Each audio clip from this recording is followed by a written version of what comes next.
Good afternoon, this is Jeff with Sewer Tech Northwest. Today we are at property address 780 F Street here in Willamina, located at the back of the home. I describe everything as if you were facing the front of the house from the street. So the line exits out the back of the house here, but right at the rear left corner of the home. In fact, this last vent here, should this clean out get covered, it sits right in front of it. There's your sliding glass door there. And yeah, we're going to drop into a 3-inch ABS clean out. Check the overall condition and serviceability of the line. Water is running, and we're going to zero out once we hit the bottom of the cleanout access here. Line transitions immediately over to PVC pipe. Also appears to be 3-inch diameter.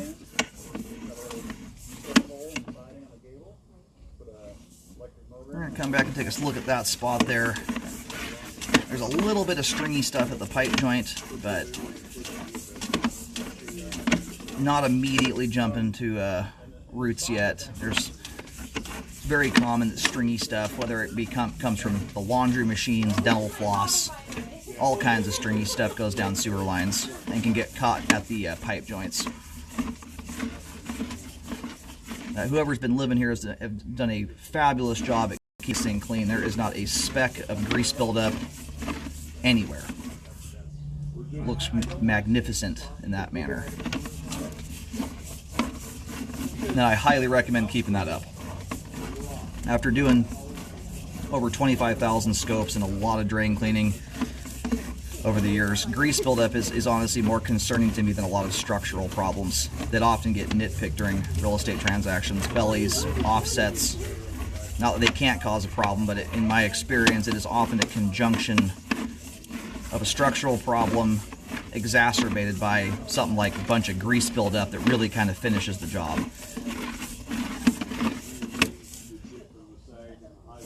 Ready? Oh, now we're back into ABS here. The stringy stuff there right at the joint, all of that appears to be cobwebs there. Alright, now we're into concrete pipe here. All of it appears to be 4-inch. The line, I'll try and eyeball where that was on the way out, but the line swapped over to 4-inch pipe pretty quick.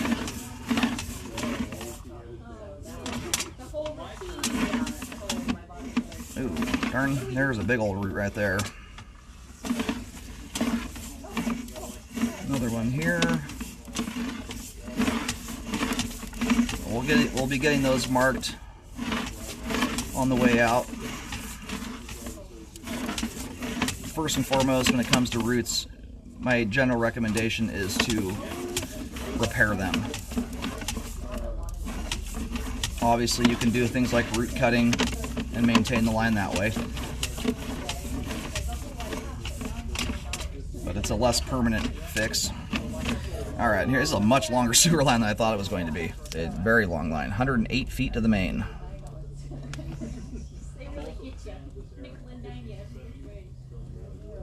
That's how it was for me. Taking the hair license test was $200, and then the license was $45. Had a state-run group.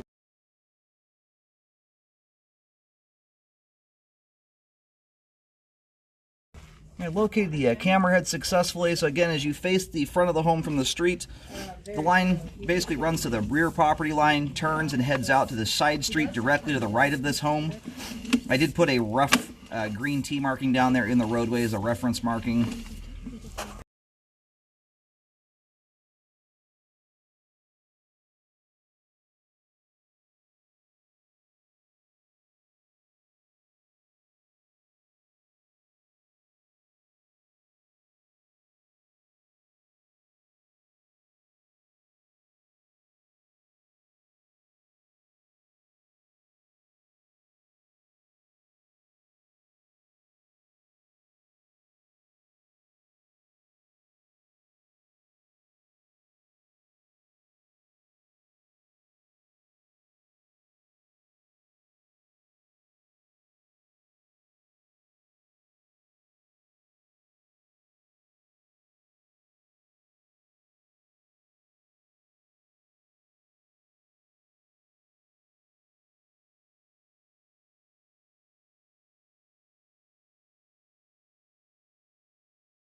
Where I'm locating this here is just before, what I did is I parked the camera. I'm getting some kind of wonky locates in this spot for some odd reason. The signal comes through okay, but the depths are a little jumpy. I parked right in the middle of the two of these here. This one would appear to be just under the edge of the sidewalk, possibly right on the edge, but my locate puts that 6 to 8 inches or so up underneath the sidewalk, and then this one's going to be prior to the sidewalk, getting around 5 foot 8 inches deep. You'll see 2 X markings and then the depth written on the ground right in the middle of that. I do recommend that be corrected there, at the very least, root cutting to remove those.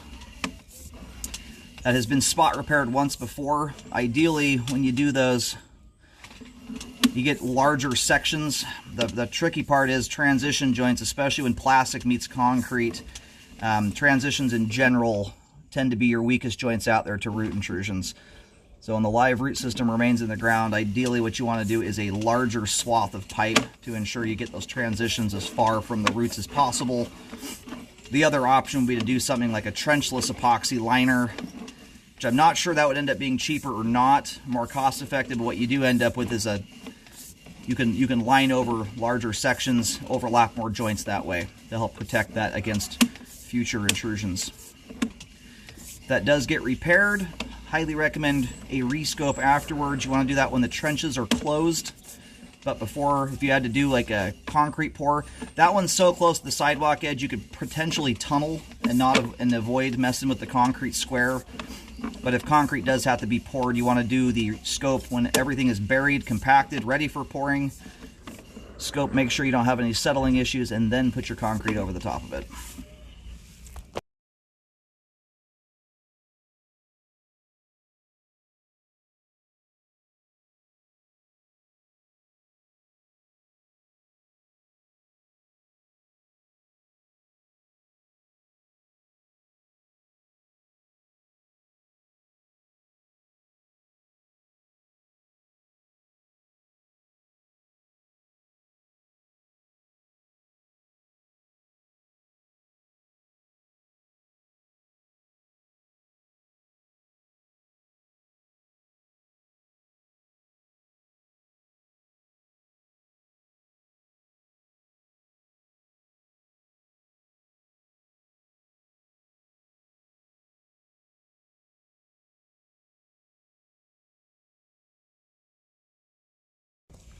And this stuff right here, revisiting this spot I was talking about earlier, this is really hard to tell. You have a couple little stringies are sitting on the sidewall there, not attached to anything. So from the looks of it, being that the joint does not look out of alignment, you know, I will write that up as the possibility of being a root there, but it's a really hard one to say. There's a little bit of gunk at the top of the line there, possibly just from a good old-fashioned blockage, which deposited a little bit of debris at the top of the line on the sidewalls.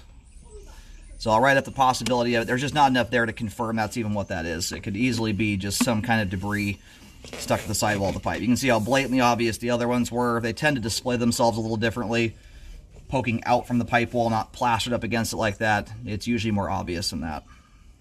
The joints will also usually look more juxtaposed and out of whack as well.